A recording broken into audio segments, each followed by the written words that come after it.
Here are nights when silence is louder than thunder, when the world is asleep, but one heart finally awakens. In the golden kingdom of Kapilavastu, a young prince named Siddhartha Gautama stood alone upon his balcony at dawn. 19 years of age, his skin warm as bronze in morning light, his deep dark eyes filled not with pride, but quiet sorrow. Behind him were marble halls, music, silk, power. Before him, the unknown. He breathed gently as the first sun touched his face, and a question echoed in his heart. Why do humans suffer? Why must we grow old, fall ill, and die? That night, the palace slept beneath silver moonlight. Torches flickered against stone pillars as Siddhartha walked through silent corridors. His ivory robe trailed softly behind him, his long black hair shifting in the cold breeze. Servants lay sleeping in distant corners.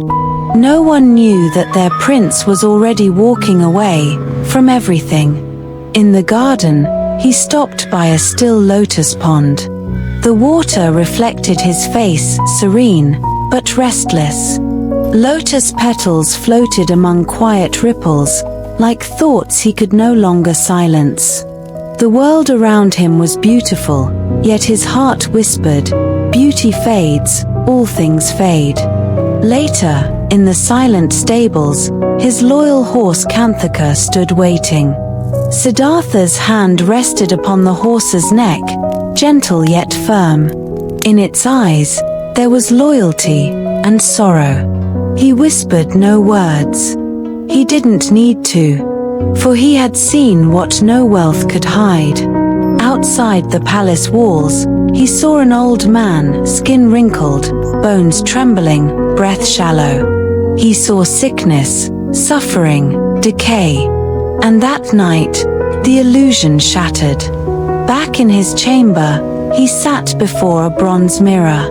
Slowly, he removed his golden earrings. Then the lotus emblem from his forehead, symbol of royalty, of destiny. He placed them on silk. His long hair fell freely. The ivory robe slipped from his shoulder. The lamp flickered, and the prince became a seeker. At the final gate, his faithful companion Channa held the reins of Kanthaka, tears shining in his eyes. Siddhartha mounted the horse. For a moment, he looked back at the silent palace, his father, his wife Yasodhara, his newborn son Rahula, everything his heart loved, yet must leave behind. The gates creaked open. The world held its breath. Through forests dark and ancient, he rode beneath pale moonlight. Mist curled around the horse's hooves. Trees whispered above like silent witnesses. His robe fluttered gently. His eyes remained calm. Not a prince fleeing, but a soul returning to truth. At dawn, atop a quiet hill, he stopped.